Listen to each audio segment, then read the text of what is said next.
Eu quero convidá-los a ler a palavra do Senhor em Filipenses, no capítulo de número 2. Vamos ler do versículo 1 a seguir, tá bom? Quero que todos abram suas Bíblias. Pode até ser no celular, se tiver o celular na mão aí. Capítulo 2, Filipenses, capítulo 2, versículo 1, e vamos ler a partir dele. Filipenses, capítulo... Amém? Graças a Deus, muita gente já encontrou. Vamos ler. Diz assim: portanto, se há algum conforto em Cristo, se há alguma consolação de amor, se há alguma comunhão no Espírito, se há alguma entranháveis afetos de compaixão, completai o meu gozo, para que sintais o mesmo, tendo o mesmo amor, o mesmo ânimo, sentindo uma mesma coisa. Nada façais por contenda ou por vanglória, mas por humildade, cada um considerando os outros superiores a si mesmo. Não atente cada um para o que é propriamente seu, mas cada qual também para o que é do outro, de sorte que haja em vós o mesmo sentimento que houve também em Jesus Cristo, que, sendo em forma de Deus, não teve por usurpação ser igual a Deus, mas aniquilou-se a si mesmo, tomando a forma de servo, fazendo-se semelhante aos homens, e achando em forma de homens, humilhou-se a si mesmo, sendo obediente até a morte e morte de cruz. Amém. Pai Santo, nesse momento oramos a Ti, gratos a Deus por esta palavra. Pedimos, Senhor, que o Senhor nos abençoe com essa palavra que já é abençoada, no nome de Jesus. Amém. Podem sentar, meus irmãos, no nome de Jesus. Mantenha a sua Bíblia aberta e nós vamos estudar um pouco da palavra do Senhor. Hoje, um dia de sexta-feira, é um dia especial para nós, porque sexta-feira a gente sempre tem muito tempo, né? Apesar que o tempo hoje já não está mais muito, mas a gente costuma ter muito tempo na sexta-feira. É um tempo especial para juntos entendermos a palavra de Deus. Meus irmãos, a Bíblia Sagrada é um livro de ensinamentos que são espirituais e que produz, além de mudança espiritual, também produz mudanças materiais. É um livro que traz muito mais além das coisas espirituais. Também traz ensinamentos que são bons e que devem ser praticados por todos os crentes. A Bíblia ensina a ter bom comportamento. A Bíblia ensina bons modos. A Bíblia ensina a ter educação. Gente crente mal educado é porque não estudou a Bíblia, é porque não quer cumprir a Bíblia. Por exemplo, em Lucas, no capítulo de número 14, versículo 7 até o versículo de número 24, o doutor Lucas, que era doutor, ele vai dar umas orientações a respeito de toda pessoa que, quando chegar em algum lugar que tiver uma festa, você chegou no lugar que tem uma festa, tem cadeiras espalhadas, assentos, não procure sentar naqueles lugares de honra, porque pode ser que seja para você. E se for, sente um lugar mais humilde, mais modesto, e na hora da honra, o anfitrião, o responsável pelaquela festa, vai pegar pela mão e vai te levar aquele assento de honra e colocar lá. Agora, quem vai direto para lá e senta lá e não é o lugar dele, na hora certa vai vir o organizador da festa, vai pegar pela mão e dizer: isso aqui não é para tu não, e vai passar um vexame, não é verdade? Então a Bíblia é um livro de grandes ensinamentos. Ensina sobre economia, ensina sobre dinheiro, ensina sobre preguiça. Por exemplo, quem não quer trabalhar, diz, vai ter com a formiga, não é com a preguiça não. Vai ter com a formiga, ó, preguiçoso. Ensina sobre ansiedade. Não andais ou não estejais ansiosos com o amanhã, com o que vai comer, com o que vai vestir, porque cada dia tem a sua preocupação, a sua aflição. E Deus, Ele cuida bem dos animais do campo, das aves do céu, e vai dando ideias de como viver uma vida em paz com Deus. Amém. Nesse texto que nós lemos, o apóstolo Paulo, escrevendo a essa igreja, ele diz: portanto, irmãos, vamos pensar coisas boas. Pensar coisas boas. Ele diz assim: portanto, se há algum conforto em Cristo, se há alguma consolação de amor, ou alguma comunhão com o Espírito, se alguma entranháveis, isso fala de um amor com muito sentimento, entranháveis que vem de dentro, afetos de compaixão, completai o meu gozo, para que sintais o mesmo, tendo o mesmo amor e o mesmo ânimo, sentindo uma mesma coisa. Amém? Ele traz todas essas situações para o crente pensar nas coisas de Deus, pensar na vontade de Deus, porque quando isso acontece, você começando a pensar as coisas que é boa, que é agradável, você está se alimentando da vontade de Deus. Tem muita gente, crente, que passa o tempo livre todinho sendo bombardeado por informações críticas de acontecimentos sempre catastróficos que acontecem todo o tempo. É o tempo todinho enchendo a cabeça de notícia ruim. O YouTube tem canais que pode passar 24 horas pensando em coisa ruim. Pode ou não pode? Pode. Você pode botar lá, é notícia da política, coisa ruim para todo lado. E aí vai. Muitas confusões, assassinatos, abusos, e a pessoa passa o dia todo se alimentando daquilo. E isso vai trazendo o quê? Vai trazendo um espírito triste. A pessoa perde até o ânimo, a alegria, passa o dia todinho o tempo livre. Aqui está dizendo, portanto, se há algum conforto em Cristo, se há alguma consolação de amor, ou se há alguma comunhão no Espírito, se há alguma entranháveis de sentimento de compaixão, isso, irmãos, é nessas coisas que o crente deve se aplicar. Não estou dizendo para ser um alienado, não está inteirado, informado das coisas que está acontecendo no mundo. Não é isso. É tanto ter informações do mundo, como tem informações daquilo que é a vontade de Deus. Por quê?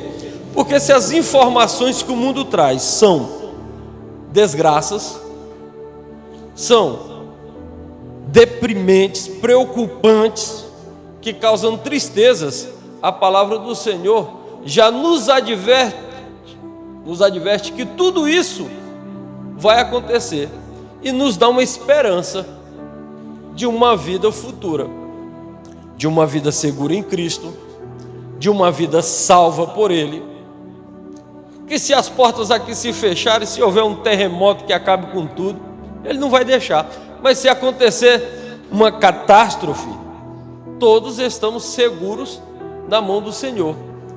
Amém? Mas aí, se por um lado ficar vendo só notícia ruim, o que acontece? Não está do outro lado preparado para gerenciar essas informações, gerir essas informações, e a pessoa fica um crente triste. No tempo da pandemia, eu sei que todo mundo procurava informações, mas estava assim um pavor, era notícia ruim para todo lado.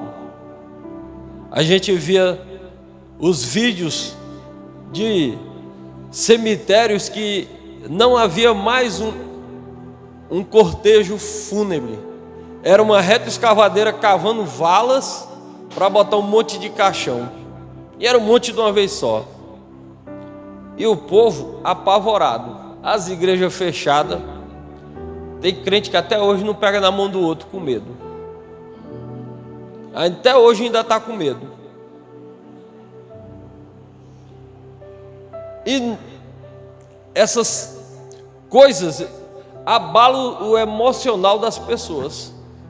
E muita gente doente emocionalmente, mesmo sendo crente, emocionalmente doente, sem segurança de salvação, perturbado com as ameaças, vive uma vida ansiosa, de um momento de alegria por alguma coisa boa que acontece, e depois de uma profunda tristeza por ou coisas que aconteceu, ou mesmo por lembranças de coisas ruins.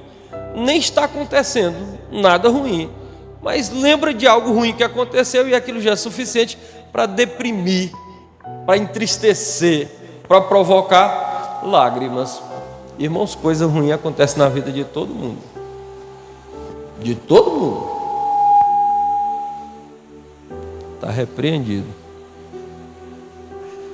Não, a gente é porque sabe mais das coisas da gente. E a gente pensa que a vida da gente é a pior que tem. Mas quando vai ver a do irmão, está pior. E aqui o apóstolo Paulo, ele diz assim, no versículo 3: não façais... Estava melhor, Noé. O som estava melhor, fora aquele barulhinho. Ele diz no versículo 3: não façais... nada façais por contendas. Isso é disputas. Ou por vanglória. O que é vanglória? O nome já está muito claro. É até desnecessário explicar. É vã. É algo que não se fixa. É algo que não tem resultado. É vã. Uma glória que não é para ter. Nada por contenda, nada por vanglória. Às vezes, dentro da igreja, acontecem situações de disputa entre irmãos, ou entre departamentos, ou entre famílias. A minha é melhor. Isso é por partidarismo. Eu faço melhor. Isso é por glória. Tudo que se vai fazer para quê? Para a glória de Deus. Porque fazendo para a glória de Deus, não é para a glória dos homens, é para a glória de Deus. Faz o melhor que pode.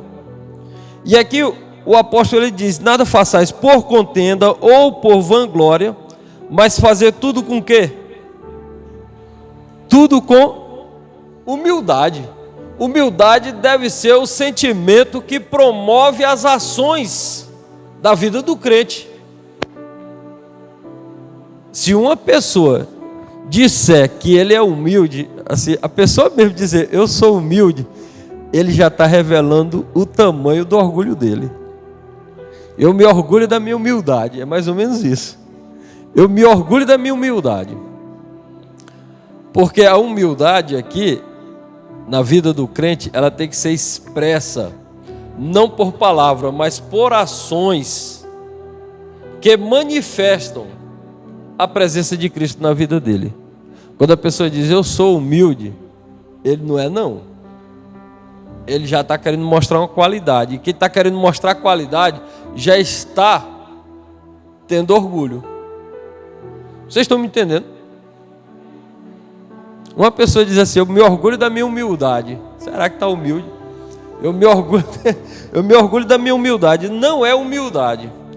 Aqui Paulo está dizendo para essa igreja em Filipe: meus irmãos, tudo que vocês forem fazer, não faça por contenda. O meu grupo é melhor. Não faça por partidarismo. Não faça por vanglória. Eu sou o que melhor faço isso aqui. Pois faz para a glória de Deus. Não faz para a tua glória.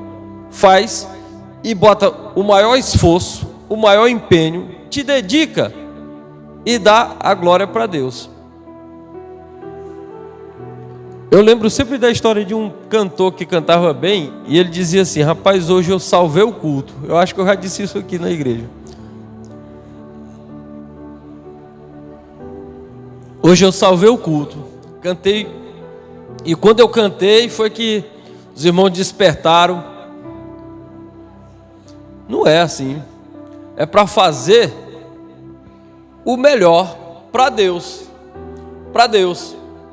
Às vezes uma pessoa que nem canta tão bem, quando ela canta, pelo sentimento que ela canta, com a intenção que ela tem, a presença de Deus se manifesta, porque ela não canta bem mesmo. Está cantando é para Deus, está adorando é ao Senhor. O Senhor vê o esforço, o Senhor vê o sentimento.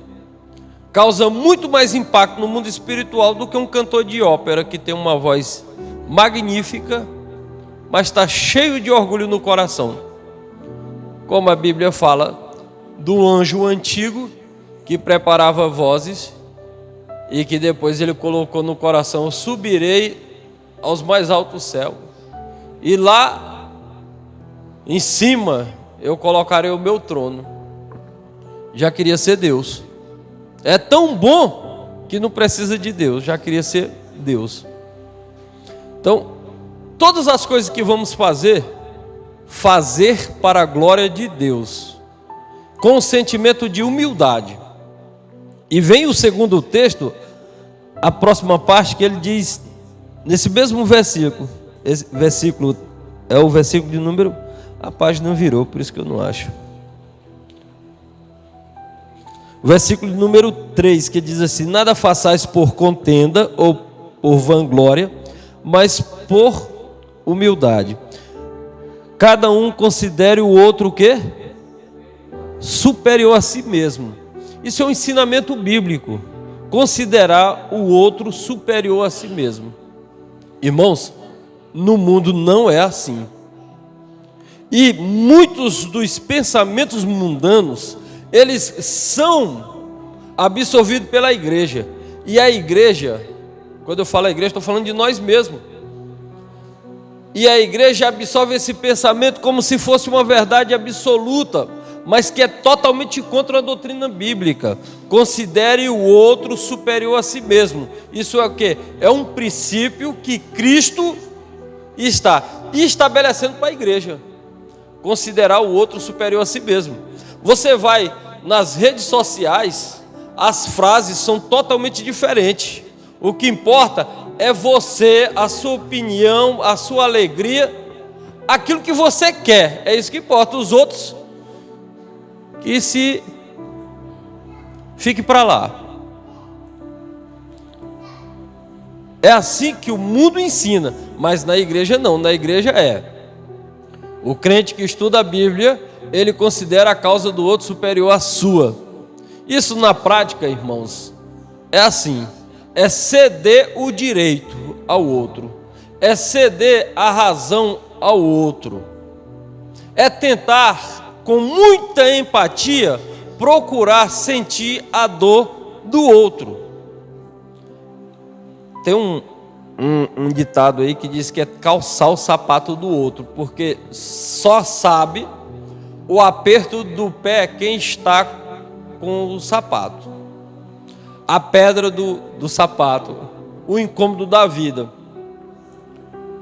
Mesmo sendo todos crentes, lavados no sangue de Jesus, mesmo sendo todos remidos, ainda tem a natureza humana. E a gente precisa entender essas mensagens, para a gente ir tentando quebrar dentro de nós essa força do pecado. Todo ser humano tem uma guerra dentro de si, ou por um ou por outro. Amém? Vocês estão prestando atenção? Todo mundo tem uma guerra interna, e só acaba quando tiver a santificação desse corpo, porque essa santidade que nós temos, ela é a santidade da salvação, o processo de santificação e a glorificação do corpo, que é a santidade final.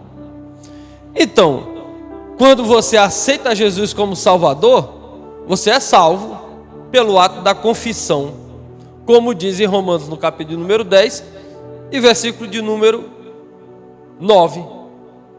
Aquele que confessar que Jesus Cristo se com a tua boca confessar que Jesus Cristo é Senhor para a glória de Deus Pai, esse será salvo. Então, essa é a primeira parte da salvação. Depois é o processo de santificação, de viver nesse mundo e ser distanciado dele à medida que vai sendo renovado por aquilo que agora você vai recebendo. Amém? E aí no ato da morte ou do arrebatamento da igreja, acontece aquilo que Paulo fala: os mortos em Cristo ressuscitarão primeiro e nós os vivos seremos transformados. Esse corpo que é mortal será revestido da imortalidade, aquilo que é corruptível será revestido da incorruptibilidade. Isso está falando do processo de glorificação do corpo. Mas desde o ato da confissão, que é a aceitação, o primeiro contato com a salvação, até a glorificação do corpo, que é a salvação e a liberação desse mundo e das tentações, tem o processo de santificação, que nesse meio nós vamos nos confrontar diariamente com vários e vários desafios. Entre eles é o orgulho, que foi falado aqui, é a competição desnecessária, é a dificuldade do entendimento do outro, da compreensão da fraqueza do outro. Amém? Já pararam para pensar como é difícil tentar entender o sofrimento do outro? Como é difícil tentar entender a razão pelo qual o outro te provocou o mal que ele te fez? Tentar saber qual é o sentimento que ele tem, o dia que ele está passando, com as provas daquele dia. Vocês estão me acompanhando? É assim, antes de soltar os cachorros no irmão que te ofendeu, tenta entender o que é que está passando na cabeça desse indivíduo que fez isso comigo.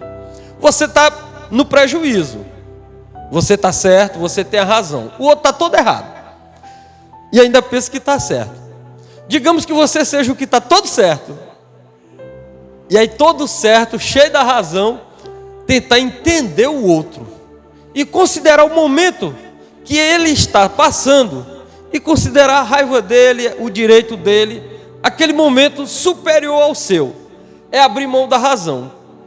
Irmãos, no mundo ninguém abre mão da razão, não. Quem está certo é eu, e pronto.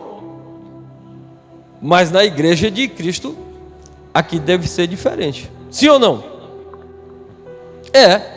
E aí nós estamos diferentes, e é isso que nós devemos pensar.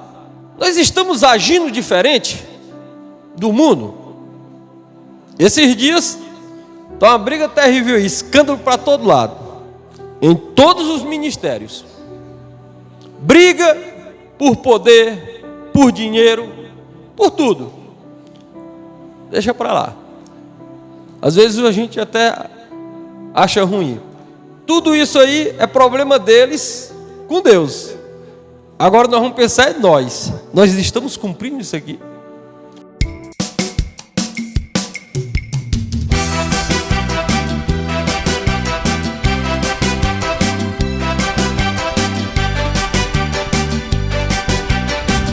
Rádio Vida Plena. Vida Plena. Para honra e glória do Senhor Jesus.